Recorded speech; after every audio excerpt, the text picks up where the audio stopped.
আসসালামু আলাইকুম। আমি উম্মে ফাতিহা। প্রিয় ছোট্ট বন্ধুরা, আজকে আমি তোমাদের একটি মজার গল্প শোনাবো।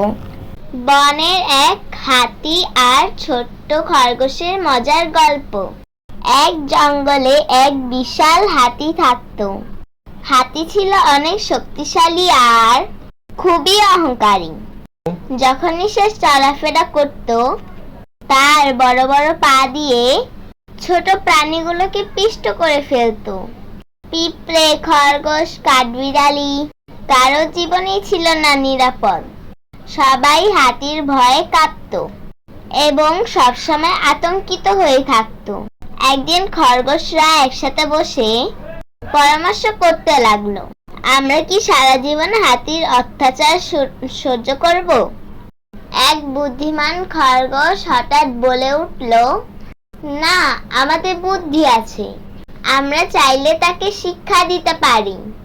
পরদিন খরগোশ হাতির কাছে গিয়ে বলল, হাতি ভাই, তুমি কি শুনেছ এই জঙ্গলে আরেক হাতি রাজা হতে এসেছে? এই কথা শুনে হাতি খুব রেগে গেল। কি বলছো তোমরা? আমার জায়গা নিতে এসেছে? তাহলে তো আমাকে দেখতে হবে কে সে।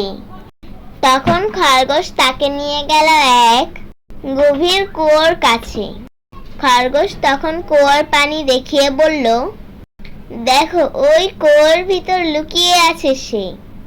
হাতি তখন কুয়োর ভেতরে তাকাতেই দেখলো নিজের পতির ছবি। সে ভেবেছে সত্যিই আরেক হাতি আছে। তখন হাতি রেগে গিয়ে বলল, কে তুই? আমি তোকে ছাড়বো না। রাগে তখন হাতি কাঁপতে লাগলো।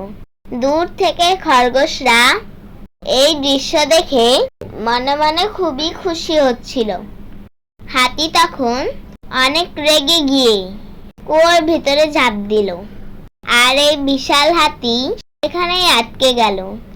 তখন জঙ্গলের সব ছোট প্রাণীরা আনন্দে চিৎকার করে বলল, আলহামদুলিল্লাহ, সকল আলহামদুলিল্লাহ, এখন থেকে আমরা সবাই মুক্তি পেলাম। প্রিয় বন্ধুরা, জানো এই গল্প থেকে আমরা কি শিখলাম?